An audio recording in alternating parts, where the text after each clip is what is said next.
Hi there, my name is Carlene Shawn from Kids Play Preschool, and I am the chair of the Medicine District Child Care Association. Hi, I'm Sherry Jean from Mother Nature's Preschool and also a member of the Medicine District Child Care Association. We're excited to be celebrating our 30th anniversary as an association this year. We have 70 members with over 300 early childhood educators. That includes everybody from preschools, daycares, out-of-school care, and family day home agencies. We recently had a conference here at the Medicine College, and we're excited to bring you the following session. Please enjoy. That it's wonderful to see so many familiar faces. For those of you that don't know me, I'm Pamela McDougall. I'm the Early Learning and Child Care Coordinator here at the college. And I just want to say thank you for being here on a Saturday and taking part in professional development.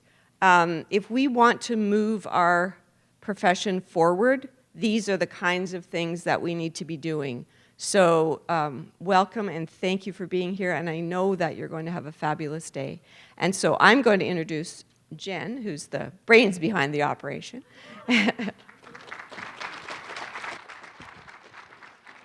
Well, hi everybody. Thank you so much for coming today. I do have one quick announcement. If these are your keys, I have them. So come find me. Many thanks to Pam at the college and the whole college itself for hosting us today. I really appreciate it. Just so you know, there will be photographs being taken throughout the day, and we do have Shaw TV here, and Chat News should be here at some point. If you have any problem with that, just speak up to the photographer or Shaw or Chat and just say that you don't want to be all over Facebook like I plan on putting you. So your name tags have the session listings. Everybody figured that out, I hope. There is lots of signage, and there's a map in your bag. We're not able to accommodate any changes to the sessions, so we hope you'll stay and attend all the sessions that you're signed up for. Our presenters are really looking forward to meeting everyone and sharing their knowledge and expertise. It's really essential that we show up on time to show them some respect. And the one thing I would ask is if you don't mind to keep the side talking to a minimum and to stay for the whole session. There's a snack at 10 o'clock. That's for half an hour, so you have like kind of a long break. You can also go check out the resource fair during that time. And then lunch will be at 12 o'clock till 1:15, and it will be in the beautifully decorated cafeteria. During lunch, we're going to be celebrating our 30th anniversary, which is pretty amazing, of supporting childcare here in Southeast Alberta. We're also going to be drawing for our door prizes, and you need to be in attendance to win that prize. There's a whole bunch, and I'd really like to thank our committee, and particularly Tricia Cameron from Apple Blossom Day Homes for gathering so many great prizes. There is an afternoon snack from 2:45 to 3 o'clock, so that one's kind of quick, and that will be, again, sort of outside the cafeteria, kind of by that Starbucks. That's where you'll pick up your snack. If you're attending either of the outdoor play sessions, be sure to grab your coat if you think it's going to be cold outside from the coat check during one of the breaks. The student volunteers are only there during the break times. Oh, I should thank the student volunteers too. Yeah, I really should. They worked really hard last night for quite a number of hours along with our committee. So thank you so much, students, for helping us out. So the resource fair is only going to be open until 1:15, so make sure you check it out on one of those earlier breaks. If you have any questions through the day, feel free to ask me or any of the committee members who are wearing these cool shirts that you may have seen around. And I'd like to thank Carlene, our chair, for organizing those. I would like to introduce our keynote speaker now. It's Launa Clark from Motivention. For over 25 years, Launa has been an engagement specialist, educational consultant, early child development educator, presenter, and innovator. Her passion is working with adults who help find the creative potential within children and families. She has worked a majority of her career with professionals serving young children and families, as well as teaching post-secondary education in early learning. Launa has presented internationally and has written over 100 workshops related to key elements of working with children and families. She has taught practical and leadership courses at colleges across Alberta and authored courses such as Community Development in Health and Human Services and Fundraising in Health and Human Services. Additionally, she has leadership roles with research and policy strategies and has done extensive work with the Social Change Lab. Launa strongly believes that anyone can make small changes to unlock their full potential and create a big difference in the lives of those around them. So let's welcome her today. Thank you so much.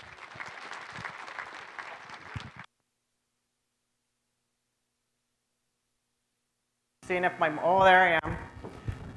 Thanks, Jen. Good, thank you. Well, that was an awesome announcement about me. Like, I've done a lot of things. But most of all, I'm a mom of 4, a grandma of 3 and a quarter. And I'm super in love with early childhood people that are in love with our field. That's been my passion my whole life. I have loved working with children since I was a child. I'm pretty sure my mom's told me a few stories about how I was always instigator. Not bossy, the instigator. That's kind of what she said. So, hat off to all this conference and this committee. I think you're in a great space. You're in a great environment to really do some interesting things here in the field. But today, we're going to talk about play. How many of you like to play? Whoop, whoop. Game on. Good, good. Any questions about my first slide?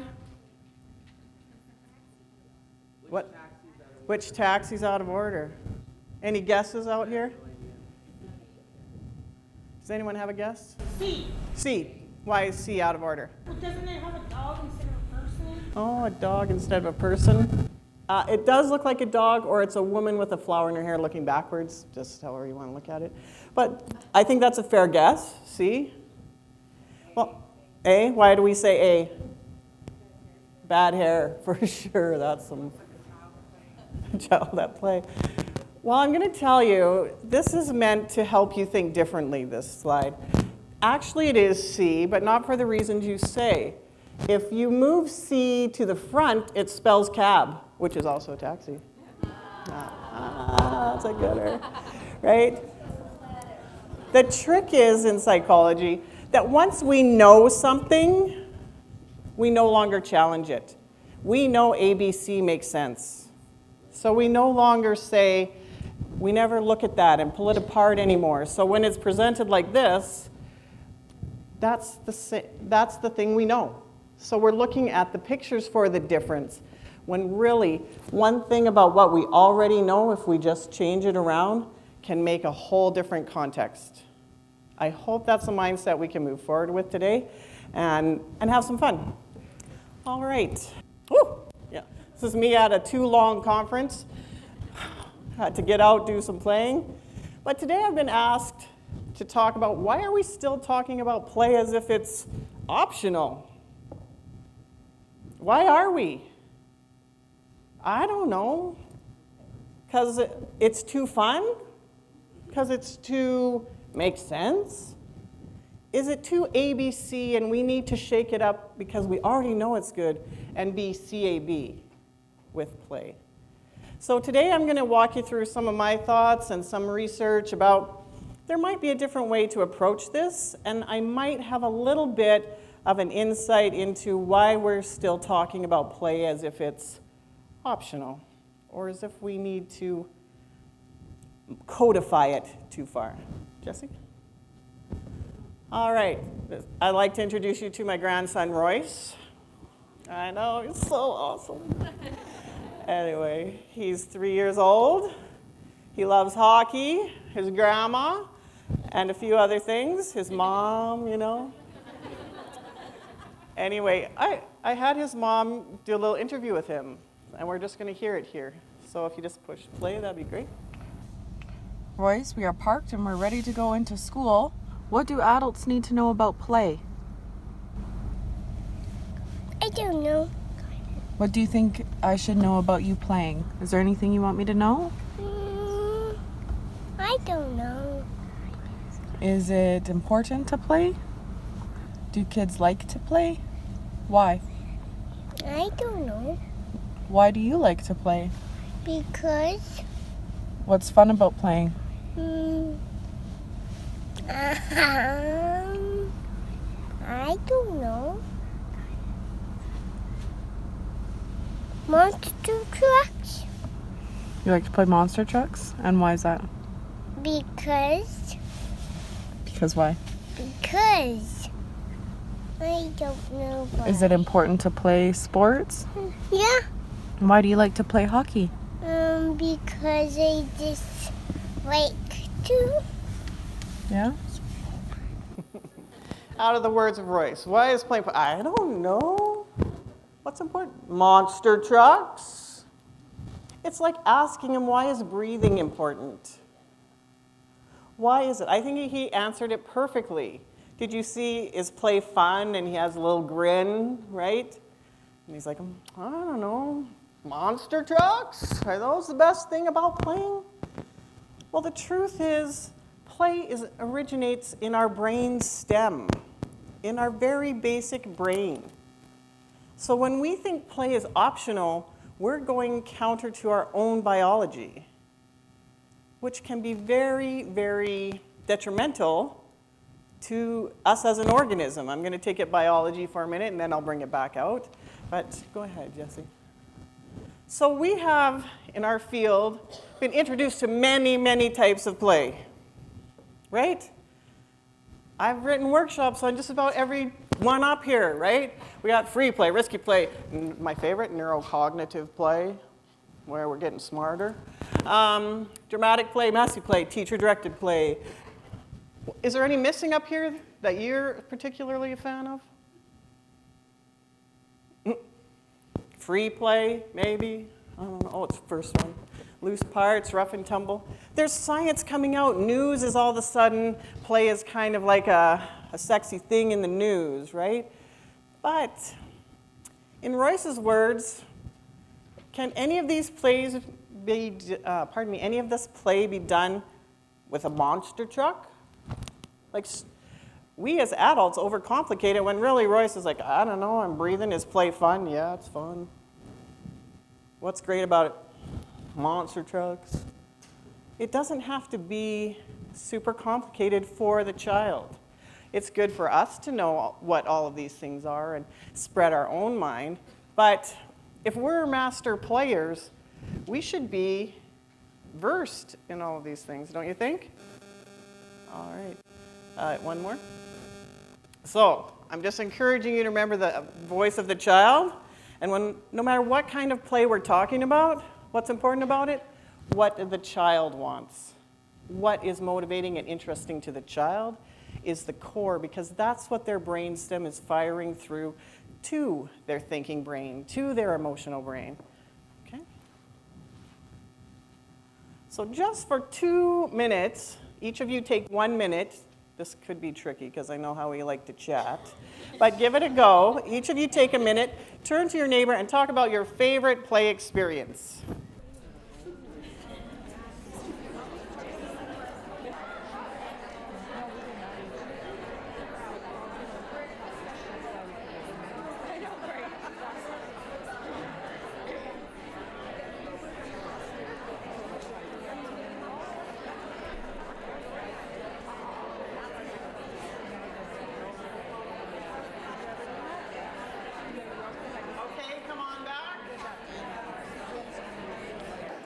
Come on back. I know it's so exciting.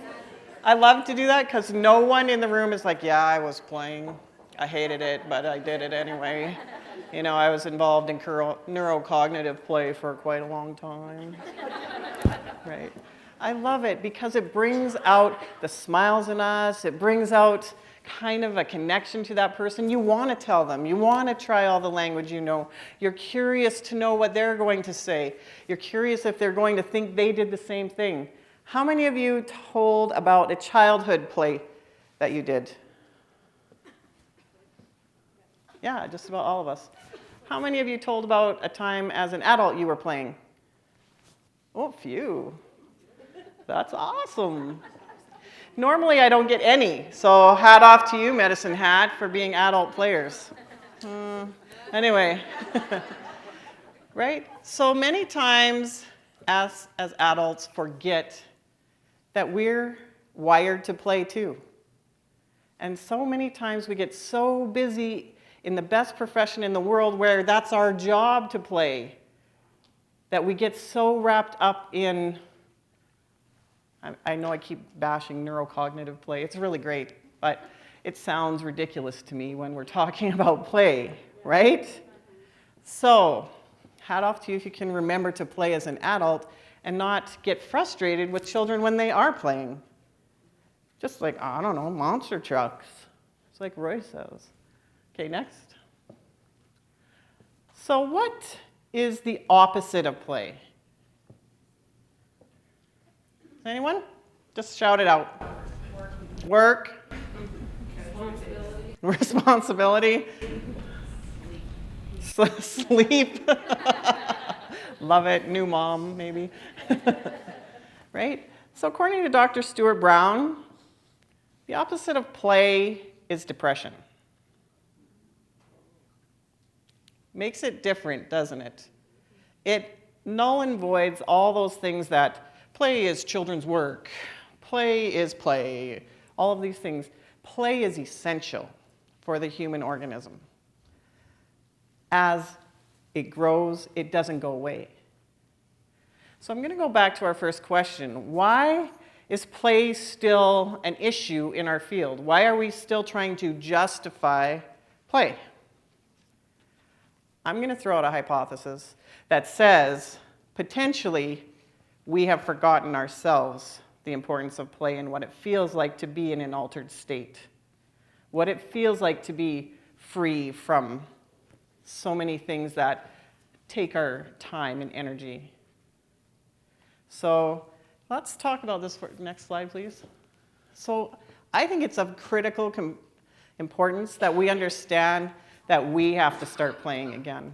I'm not saying play childish. Be playful. Be free in your mind to let your body be free. This is horrifying to me, that the total number of 19 to 20-year-olds in Canada at risk for developing depression is 3.2 million children. That's horrifying when the opposite of play is depression, and that would in turn say the opposite of depression is play. Right? Something to think about, right? One more slide about stats. Depression can surface in children as young as 2 or 3. Yikes! Royce is 3. I don't know, monster trucks, right? He just wants to play. So if we are trying to structure, or if we don't respond, because the type of play I'm talking about is that interactive. That play that you look in someone's eyes, you know them, you get to know their insights through play because they say funny things, they touch you, they rough and tumble you. Your whole body is engaged in that play. Think about yourselves when you're in a new romantic relationship. What's fun about it? Is it that, yeah, we're in a relationship now and we need to go through the next 3 steps? Yeah. If you're that kind of date, you probably aren't going to get another one. Just saying. But what we do is we let go. We're playful. We kind of do funny things.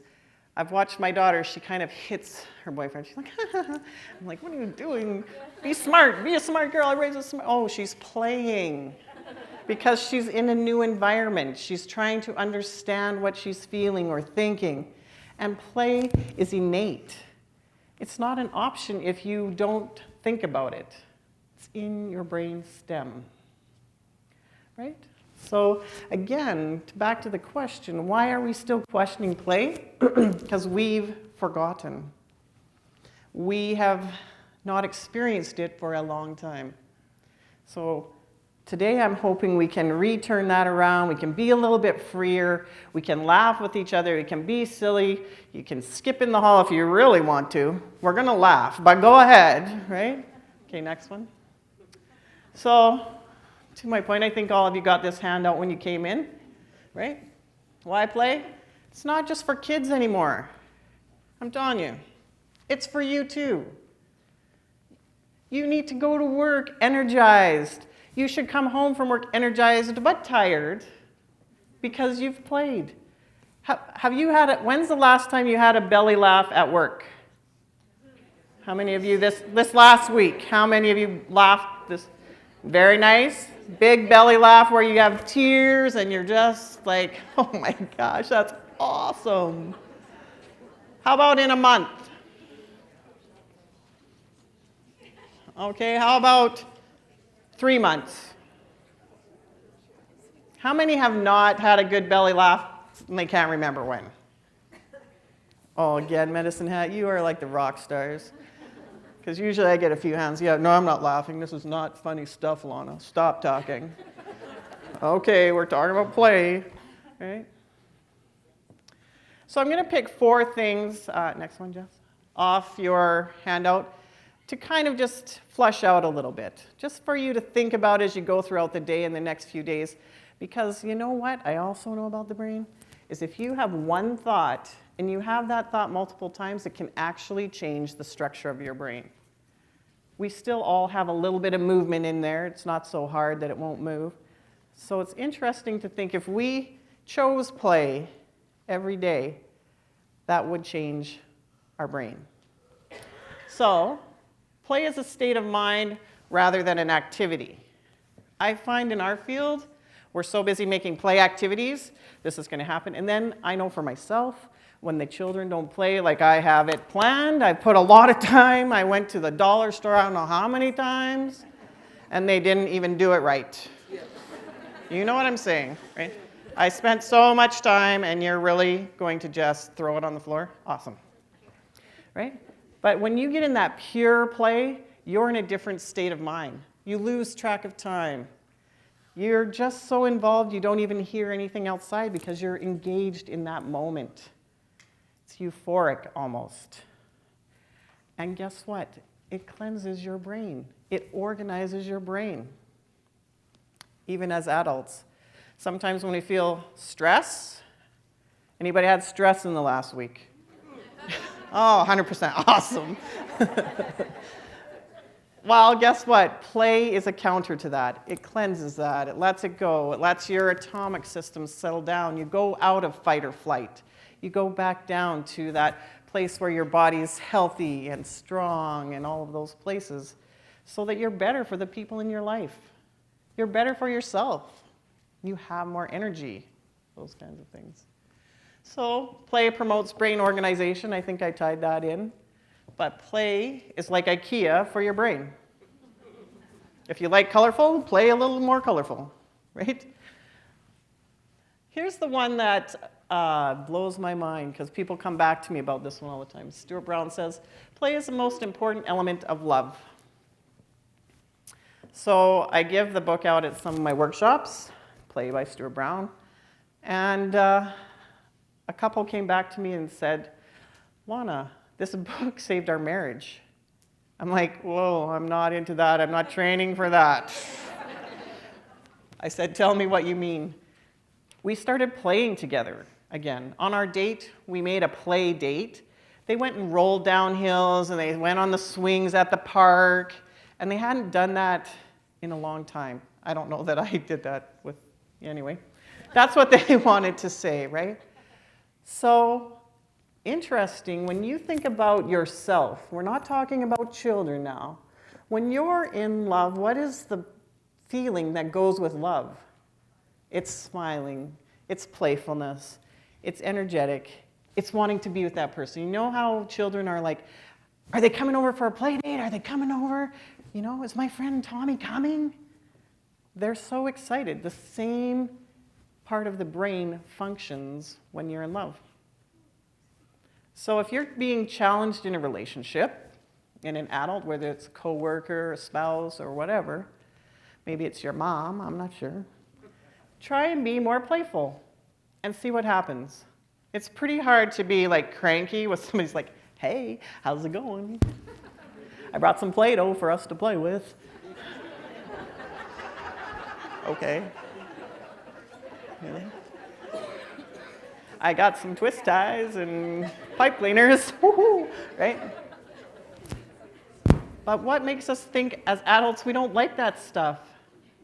Whenever there's a play date and bring the family, guess who are the best players? The dads. So shout out to the dad players.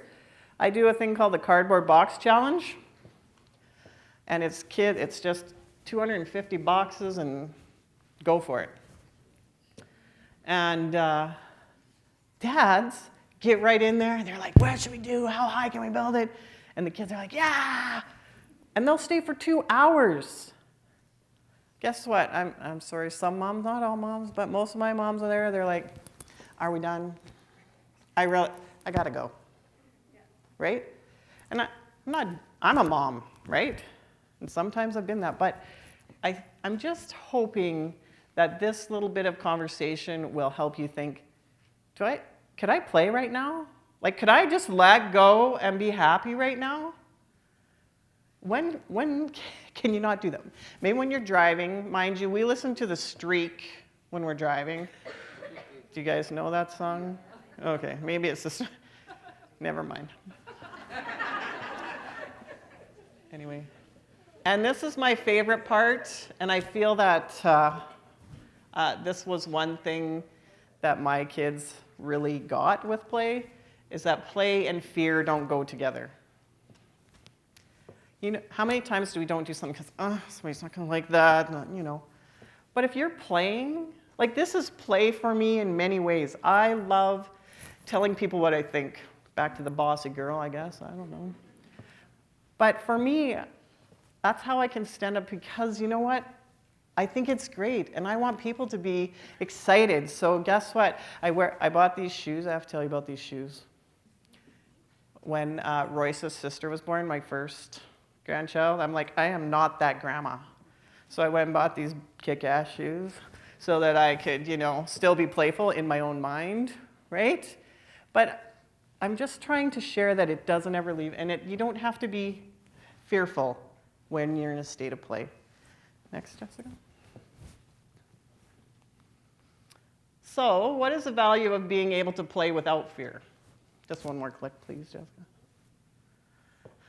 These are the things that research has proven. If you really, truly are able to just engage in play, this is what happens as an adult and a child. You're open-minded. You look at life differently. Quality of fearlessness. You're willing to try. You're eager. You're energetic. Think of the things that are playful. And I'm not talking wild play all the time. I'm just talking about a playful disposition. And an impervious to judgment. You don't care. You're in such a state, you're good. You know, I understand you're going to play differently, you're going to think differently. But me, what I'm doing, that's what I'm going to do. So what does that equal when we're healthy emotional risk? Think of that for yourselves and for the children that we're working with. That's the strongest quality towards motivation, interest, intelligence, curiosity. That's the key thing, is to be emotionally able to take that risk into something you don't know. It's the same way when we go back to love, you get into a relationship. You risk that emotional space. I'm going to share a little bit more. Right? Next. So I'm going to tell you about an emotional risk I took in the classroom. That failed. Okay. So I used to do a parent preschool program where I load up students in a van with all our materials and we'd set up a new preschool every day. That was our thing. So sometimes I can get too like, hey, let's try this. So they were interested in McDonald's. And I'm like, okay, what's at McDonald's? Come on, students, let's think about this. I said, I'm going to put mustard in the water table. And they're all like, oh, what? And I'm like, yep, I'm going to put mustard in the water table. Went to Costco, got 4 big jugs like that. Bloop, bloop, bloop, bloop, put it in there, right? Any guesses? Mustard smell. The smell was the kicker. Smells like vinegar, like, but then, it's so bad. Anyway, then the students were trying to get it ready, and then their hands are stained with mustard, right? And then, so I'm like, let's just try it for today, you know. The children came in, and they're like, gross. And I had like I had plastic, all kinds of French fries and food. I thought, this is great. I had some ketchup squeeze bottles, right? It's gonna be great. And they're all like, Some of the kids, of course, that one you know that you're scared is the one who got into it, right? He's and mustard everywhere. I'm like, oh, okay. Maybe mustard in the water table is a little too much. Just saying. But guess what? Being playful with it, I learned. We changed it out. We did get some, because I tried it for a week, because that's what you do when you have students. Like, hey, let's try it. And they're like, really? So we got some plastic gloves, rubber gloves, so they could actually not have stained hands. Anyway, so that one was a big fail, but it was a risk, right? You can go too far. Okay, next one. But I want to also tell you about a time I was brave with the use of play. Brand new preschool teacher, brand new. And I'm coming off the very structured preschool setting, worksheets. We are nice to our friends are treasures. You know, those kind of spaces, right? And I had 4 boys in my class. The first time the Ninja Turtles came out, they thought they were the Ninja Turtles. Raphael, Donatello, Mike, all of them. They were there every day. And wild, and of course, the 3-year-old girl. Parents, Launa, your class is out of control. Your class is, and I just came out of school, I had my little ECE degree all shined up. I'm like, yeah, play is the most important thing. And the class is like, woo, it was something, right? And here I'm like, yeah, play is really important. And I have a board, right? A board. They gave me grade 12 science teacher scope and sequence that I was supposed to follow for the year. I'm like, how do I go by their interest? My shiny degree says I need to follow their interest. Well, what's the scope and sequence? Do you have your curriculum laid out for the whole year? I'm like, people, you're killing me here, right? So when the Ninja Turtles came with that back environment, I'm torn between the adult world of justify your job, Lana, and play is how children learn. The most basic, right? So, okay. But being a playful soul, I studied the Ninja Turtles. Ninja Turtles have a boss, just so you know. Splinter, the rat. So I'm like, game on, Ninja Turtles, game on. I got myself a rat nose. I got a cape. I got a stick from the woods. And I met those darn Ninja Turtles at the door. Welcome to the dojo. They're like, what? I'm like, I've been hearing some things about your training. I would like you to meet me in the library while I meet the other students. Can you wait for me in the library? I'm like, parents are killing themselves laughing, right? They're like, I'm like, work with me.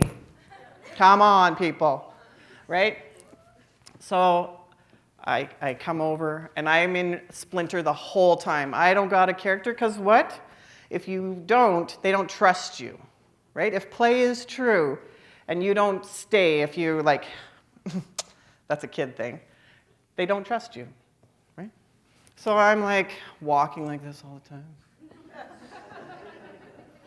You know, I think inside I'm just killing myself because I'm like, my friends could see me now. So I sit down and I say, oh, we've been hearing some things from the ancient people that you are not playing with your friends. Please tell me the rules about playing with your friends. Well, you gotta be nice and you can't hit them and all the things. They knew the rules. They know them. Ah, excellent. I've brought some ancient material for you to write them so we don't forget. Really? It's just burnt paper and a brush with paint on it. And I said, in the special language, please, that only ninjas know, write the rules, right? So they wrote, they're like, is that the one about being kind to others? Yep. And then, so we did that. We got all the rules in this really ancient paper. And then I said, and I'm hearing some things about your training. And so I say, I have a special training mat. It comes from the old country. And this is the place and the only place you'll be able to practice your master skills, right? And they're all like, yeah, where is it? So my grandma made a double knit polyester blanket for me, like you do, I guess. And it's every color of the 70s, right? I'm like, ooh. So I pull it up and I say, this, it's very dramatic, right? This is the training mat. Whenever you need to practice your skills, tell me and I will bring the mat. And you will be able to practice where the ancient ninjas practice. Like I was getting with it, you know, the longer you go, the more you're like, yeah, this is fun, I'm in, right? And so that alone changed the course of my preschool for the whole year. Me being trusting play and being part of play for that one moment. So time went on. I brought in a black belt because it didn't go away. The interest in ninjaing didn't go away. So awesome individual came in, and he's like, being a ninja is about your brain and how you can control your body with your brain. And so we had this little, and he was breaking stuff. And I was like, wah! Right? And then I look out on the playground for the next 2 months. This is what I see. Because they're controlling their body with their mind, right? And I'm like, if I would have been, because I did tell them, no Ninja Turtles at preschool, and it's still, and I thought I said no ninja. Oh, we're not ninjas, right? So great, I'm teaching them to lie. That's awesome, teacher, right there, right? So anytime I put in those barriers, they're so innate. It's like Roy says, monster trucks. There's like Ninja Turtles, right? So I'm just hoping that that story gives you just a little spark of, you know what, I'm going to try something crazy. It wasn't really that crazy. It was just fun. But it gave me the role I could guide those children. And they could make internal decisions that organize their brain, teach them self-regulation, all those outcomes we like to have, was because I was Splinter the Rat for a day. The 3-year-old girls were like, you're still Launa, right? Yeah. Next. So I just want to give you one tool before we end here. There's some new research out that's challenging the concept of space, safe space, to a brave space, especially when you're trying to make social justice or teach kind of those more abstract concepts. So this is a practice of establishing ground rules or guidelines for conversation and behavior that is foundational in diversity and social justice.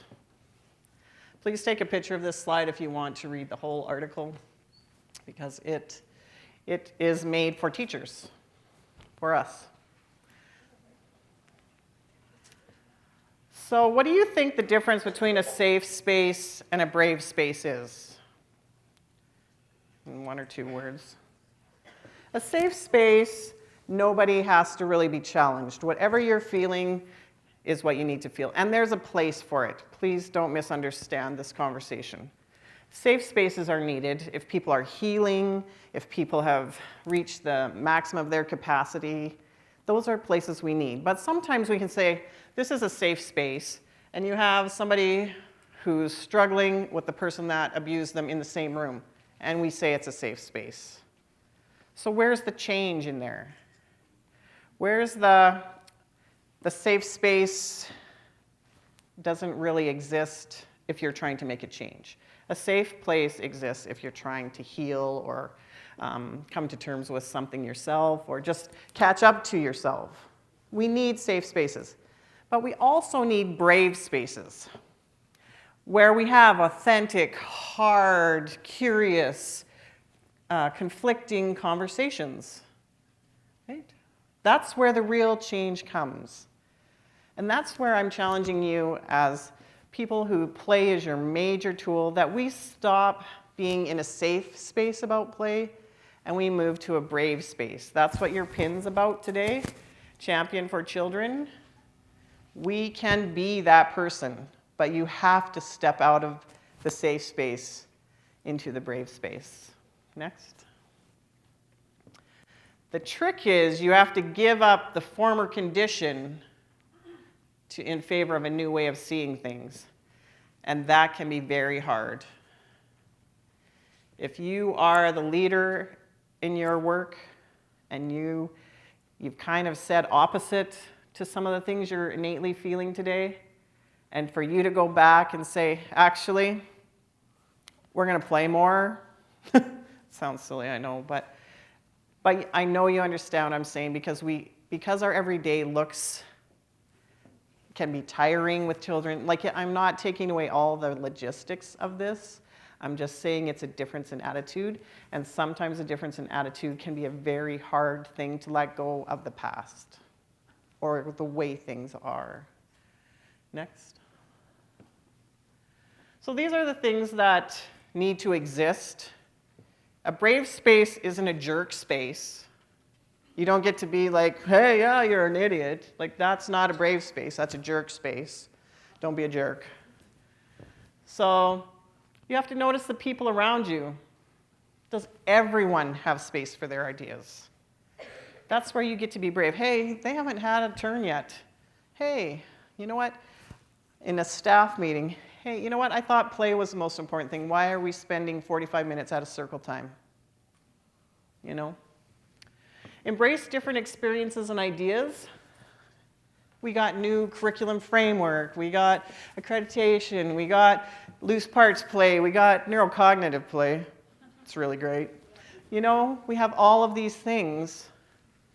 How about we learn from them before thinking they're there just to make our life miserable? That's a brave space. If something doesn't fit with what you know, you stand up and say, hey, early learning curriculum, have you tried to live this? Or, hey, early learning curriculum, this has re-energized me so completely. It so matches me. Both of those conversations will make it richer. Get curious. We've lost curiosity in the people we're around. Children, adults, people at the grocery store, those kind of things. And this is my favorite part of a brave space, is where courage and kindness come together. If you're truly brave, you're also kind, right? It makes sense, right? You have to be putting them together. Share your opinion and offer constructive feedback while valuing the relationship. Don't share your information to be right and damage a relationship. Share it because it's important. Because in your experience and understanding, it goes there. A brave space is collaborative learning, focuses both on what you can learn and how you can contribute. You're not passive any longer. And that's one thing about play, that if you truly are a player, I don't need to know. No, if you truly are a good player, if you value play, you won't be scared to share your ideas. You will not be passive. You will be engaged. You will be an active participant. You will be brave enough. You'll have emotional risk because it's worth it, right? Next. So all of those things are great, but we have to activate them. I can sit up here and yabber around, and that can mean nothing, but it's up to you. Do you have the activating competencies that it takes to be emotionally brave enough to say, hey, I don't think that's the case? Anyway, just something to think about, that we can learn all these theories, we can be a player, but unless we activate them and move from passive to active, we're not really changing anything. Next. Next. So I just want to play for 1 minute with this I hear all the time in a daycare, right? We play nice with our friends. Definitely a safe space, right? Definitely a safe space. Just say to your neighbor how you would change that to a brave space that has regard for identity, oppression, power, and privilege. Those are strong words, right? But you know they exist. We all know they exist. So how do you take this from, hey, we play nice with our friends, when that friend might not be very nice today? Think about it in your own context as adults. Do you play nice with your friends when they piss you off? I'm going to say no. I've had some friends pretty cranky at me. But we work it out, if it's worth it. No, just playing. Okay, so take 1 minute and just talk to your neighbor quickly about how you would say that bravely, as if you were inspiring a brave space instead of a safe space.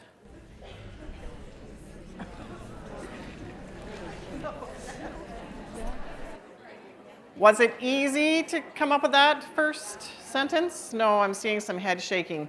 So take that away, and next time you feel even this one sentence, we play nice with our friends, how do you change that to a brave conversation instead of a safe space? So next. That's another one I want you to think about. We won't talk about it. Oh yeah, I got to get another picture of my grandkids in. So I just want to show you a really practical way that, this is Blakely, Royce's sister, in a purple unicorn outfit, that her mom, every day she goes to preschool, or pardon me, kindergarten, sends something in her lunch. So these are safe space, creating a safe space for Blakely. You're the best, I love you so much, smile, eat all your veggies today. Those are safe. That's a way to create a safe space for her, right? At the same time, again, next. She also sends some of these notes. Do one kind thing for someone today. That puts an emotional risk. I challenge you to make a new friend today. Brave space, right? Find one new friend and play with them today. I love you. So it's very, they're very different contexts. We need them both. But if we're going to change the conversation about play as people who are in the play space, we've got to make it a brave conversation. Can I have 5 more minutes? Okay, next. So I'm just going to do a little check-in with you. How are you feeling about this? Is this how you feel? Pretty good? Yeah, I'm going to go out. I'm going to tell some people about play. Woo! Game on. Everything's good, like Tweety. But I'm going to tell you, some of you might be a little bit like, when it's not, nobody's listening. I told them play's the best and nobody's listening. I told them, I'm trying to be playful, but nobody's playing with me. Right? I'm trying to change policy. I'm trying. I'm like working so hard. Next. Don't be that guy. You know from Jekyll and Hyde. We're playing right now. Right? So just keep a check on yourself, because when you make a change, you go through these stages. Tweety to psycho. Okay. I instead encourage you to be the progression of a brave space. If you want to wear this to work, more power to you. I chose a rat, so you guys can choose one. You boys in the back, you might want to try it. But you see one more, back. I just want to talk about Wonder Woman for a minute, right? Look at the progression of her. She's gone, every time she's strong, like, look at her muscles in this picture, like she's, right? Linda Carter, woo! But even now, we're presenting as strong people, and that's a brave space. But she was also kind. I'm not a big, superhero. Well, I do like superheroes, actually. But I'm just saying that there's something to be said that there's a brave space that's also kind. Next, I need 5 volunteers. You have a question? No, I'll be a volunteer. Come on up. Come on up. I need at least, 2 more. Come on up. All right. Each of you pick your favorite color ball there. And I need you to pick a section. You're going to be in charge of a section. All right. All right, excellent. Oh, you okay? I'm good. Good, brave space. All right, for the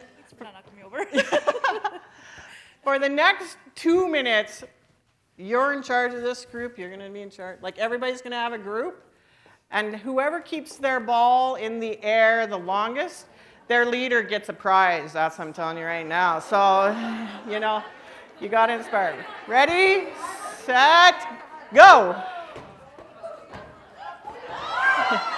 You guys might have to stand up. All right, excellent. Let's give yourself a round of applause. Leaders, take your ball with you. Take your ball with you. Take your ball with you. All right, who felt you guys get to vote. So if you felt your leader was really engaged in helping you, clap your hands. That's awesome. All right, all the leaders come up here and you can choose your own prize because that was pretty great. This is the book that most of this workshop's written on. There's a children's book and some loose parts play.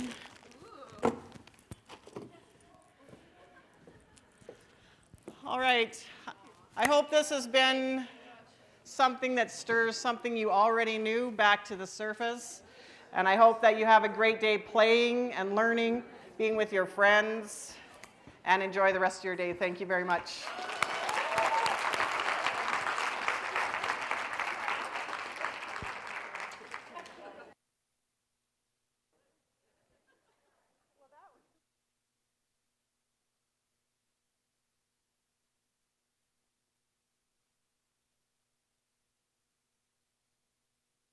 Yeah, thank you. I just want to give a big thank you to Launa. Let's give her another round of applause.